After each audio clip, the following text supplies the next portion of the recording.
ذکر اذکار کا کیا حال ہے؟ چل رہے ہیں تھوڑے یا زیادہ؟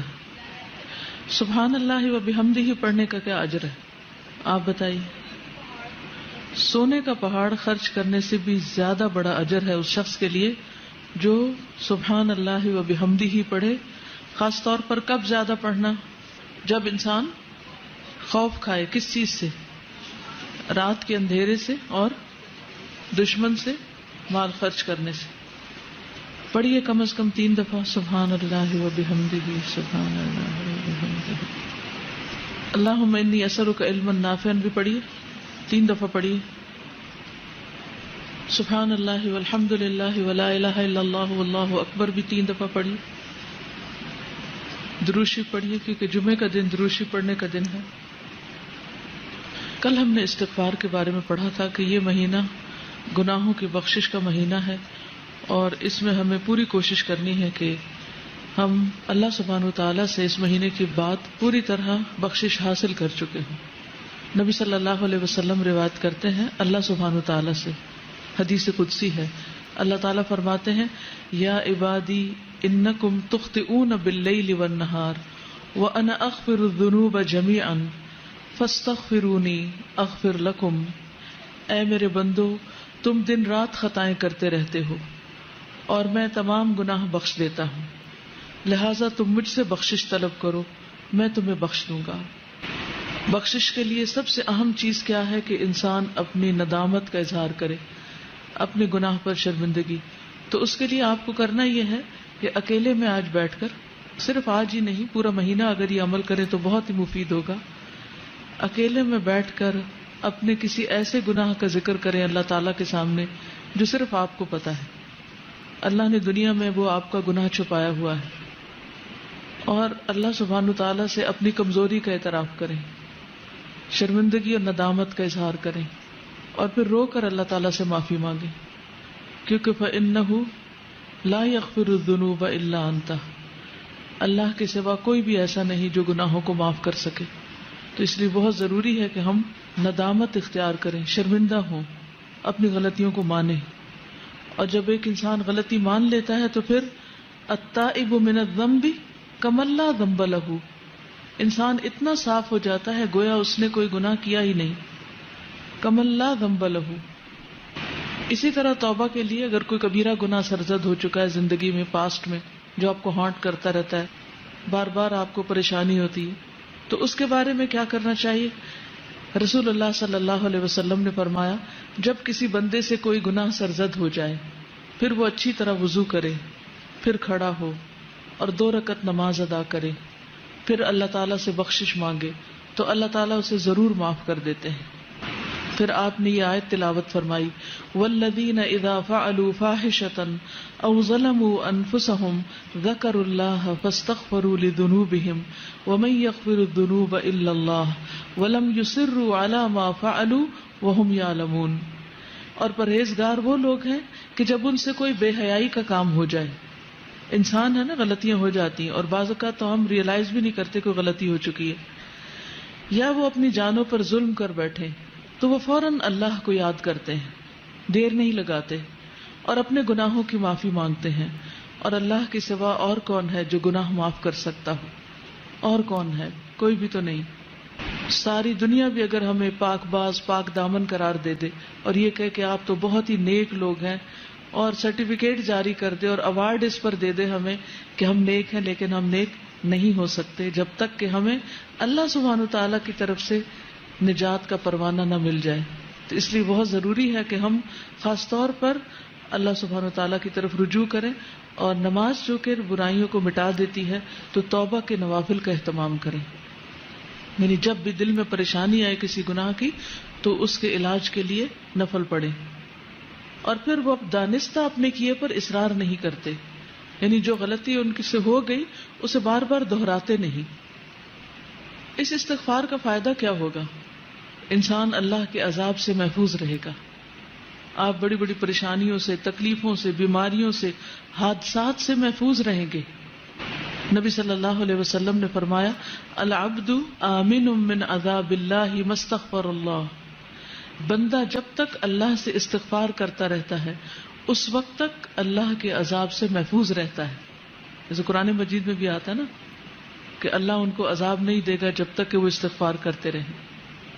تو آپ کے اندر کسی بھی قسم کا اگر کوئی خوف ہے، بعض اوقات کچھ لوگوں کو فوبیاز ہوتے ہیں، یہ چھت نہ مجھ پہ گر پڑے، یا بلندی پہ جانے کا خوف ہوتا ہے، یا اپنی جان مال اولاد کے بارے میں کوئی بھی خوف ہوتا ہے. کسی بھی قسم کا کوئی خوف آپ کو جب ستاتا ہے اپنے مستقبل کا، بڑھاپے کا، آخرت کا، تو ان سب سے بھی نجات پانے کا ذریعہ یہی ہے استغفار. کیونکہ العبد آمن من عذاب اللہ ما استغفر اللہ، بندہ اللہ کے عذاب سے امن میں ہے. اللہ تعالیٰ ایسے بندے کو عذاب نہیں دے گا جب تک کہ وہ استغفار کرتا رہتا ہے. انسان کے گناہ خواہ آسمان کی بلندیوں تک پہنچ جائیں، لیکن اگر وہ اللہ سے معافی مانگتا ہے تو اللہ تعالیٰ اس کو معاف کر دیتا ہے، اور اللہ تعالیٰ کو اس کی کوئی پرواہ نہیں. یعنی ایک تو یہ ہوتا ہے نا کہ ہم جیسے کسی کو معاف کر کے بھی معاف نہیں کرتے، بار بار وہی غلطی دوسرے کی دہراتے رہتے ہیں، یا اپنے آپ کو رلاتے رہتے ہیں، یا اس پر تکلیف محسوس کرتے ہیں. لیکن اللہ سبحانہ وتعالیٰ اتنی وسعت والا ہے، علم والا ہے، حلم والا ہے کہ اس کو کسی بھی ایسی چیز کی کوئی پرواہ نہیں کہ وہ کس کا کتنا بڑا قصور معاف کر دے. اس کے خزانوں میں کوئی کمی نہیں آتی، اس کے لیے کچھ مشکل نہیں، نہ اس کے اندر بخل ہے اور نہ کسی قسم کا کوئی حسد ہے. وہ خوشی سے معاف کرتا ہے. بس شرط یہ ہے کہ ہم معافی مانگنے والے ہوں. اور ہر انسان خطا کار ہے، اور بہترین خطا کار وہ ہیں جو بہترین اور بہت زیادہ توبہ کرنے والے ہیں، التوابون ہیں. اور پھر یہ بھی خوشخبری ہے کہ آپ کے گناہ نیکیوں میں بدل جائیں گے. یعنی جو غلطیاں، کوتاہیاں، کمیاں ہو گئی وہ الٹا نیکی میں بدل جائیں گی. اور خصوصاً جب انسان استغفار کرتا ہے اور جیسے کوئی نیا مسلمان ہوتا ہے. اسی طرح اپنے بک آف ڈیڈ کے بارے میں کبھی کبھی ہمیں ضرور فکر لگتی ہے کہ پتہ نہیں اس میں کیا لکھا ہوا کس درجے کا سامنے آئے گا، اور اسے دیکھ کر ہماری کیفیت کیا ہوگی، ہمیں اتنی شرمندگی ہوگی، ہم اسے فیس کر سکیں گے یا نہیں. تو جو شخص چاہتا ہے کہ اپنا صحیفہ دیکھ کر خوش ہو جائے، اسے چاہیے کہ استغفار کی کثرت کر دے، کیونکہ اس میں سے وہ سارے انوانٹیڈ چیزیں رب ہو جائیں گی، اریز ہو جائیں گی، صاف ہو جائیں گی. جیسے بچے کام کرتے ہیں نا، ہوم ورک کرتے ہیں اور بڑے کانشیسلی کرتے ہیں، پھر اگر کوئی ایکسٹرا ڈاٹ بھی لگ جائے تو فوراً ربڑ لے کے اس کو مٹانے لگتے ہیں، یا وائٹنر لے کے اس کو، کہ یہ نظر نہ آئے. تو اسی طرح ہم بھی ہر روز اپنا ہوم ورک کر رہے ہیں آخرت کے لیے، اور کچھ نہ کچھ دھبا اس میں لگا ہی بیٹھتے ہیں، نہ چاہتے ہوئے بھی کہیں نہ کہیں کچھ ہو جاتا ہے. تو اس کے لیے بہترین طریقہ کیا ہے کہ ہم ساتھ ہی استغفار کا وائٹنر پھیر دیں، اور اتنا خوبصورت رجسٹر ہو کہ دیکھ کے دل خوش ہو جائے. جیسے ایک ٹیچر بچے کا کام دیکھ کر خوش ہو جاتی ہے نا کہ ایکسیلنٹ، بہت ہی بہترین ہے. تو اللہ سبحانہ وتعالی ہمارا عمل دیکھیں اور خود ہم اس کو دیکھیں تو ہم خوش ہو جائیں. آپ صلی اللہ علیہ وسلم نے اس شخص کو خوشخبری بھی دی ہے، طوبی لمن وجد فی صحیفته استغفارا کثیرا. اور اس کے لیے ہمیں کرنا کیا چاہیے؟ اپنی زبان میں بھی استغفر اللہ کہیں، اللہ سے معافی مانگے، اور مختلف جو استغفار کی دعائیں ہیں ان کو پڑھیں. انشاءاللہ ایک نیا کارڈ بھی بن رہا ہے جس میں سارے استغفار قرآن مجید سے اور مسنون جتنی بھی دعائیں استغفار کی ان سب کو جمع کریں، تاکہ کوئی کسر نہ چھوڑیں اللہ سبحانہ تعالیٰ سے معافی مانگنے کی ہر طریقے سے. کیونکہ بعض اوقات ہوتا ہے نا، ایک انداز میں بات کرنا اللہ تعالیٰ کو پسند آتا ہے، اور بعض اوقات ایک اور انداز میں زیادہ افیکٹو ہوتا ہے. تو ہمیں نہیں پتا کہ کون سا طریقہ اللہ کو زیادہ پیارا ہو، تو ہم سارے طریقے اختیار کر لیتے ہیں تاکہ اللہ تعالیٰ ہمیں معاف فرما دے. اور عام طور پر جو کثرت سے آپ چلتے پھرتے پڑھ سکتے ہیں، واستغفر اللہ العظیم الذی لا الہ الا هو الحی القیوم واتوب الیہ، اس کا اتنا زیادہ اجر بتایا جاتا ہے کہ اگر کوئی میدان جنگ سے بھاگا، اور یہ کبیرہ گناہ ہے میدان جنگ سے بھاگنا، تو اس کو بھی معاف کر دیا جاتا ہے جو شخص یہ پڑھتا ہے، استغفر اللہ العظیم الذی لا الہ الا هو الحی القیوم واتوب الیہ. پھر اسی طرح یہ ہے کہ انسان کو اس بات کی بھی توقع رکھنی چاہیے کہ میرے اس استغفار سے میرا رب خوش ہو رہا ہے. کیونکہ وہ اونٹنی والی جو حدیث آتی ہے کہ اللہ تعالیٰ اس بندے سے زیادہ خوش ہوتا ہے جس کو صحرا میں کھوئی ہوئی اونٹنی مل جاتی ہے. تو جب ہم استغفار کرتے ہیں تو یہ کوئی معمولی فعل نہیں ہے. اللہ سبحانہ تعالیٰ اپنے بندے سے راضی ہو جاتے ہیں، خوش ہو جاتے ہیں. اور پھر آئندہ کے لیے گناہوں سے ڈرتے بھی رہنا چاہیے. یہ نہیں کہ انسان دلیر ہو جائے کہ اللہ تعالیٰ خوش ہوتے ہیں تو پھر میں اور جی بھر کے گناہ کر لوں.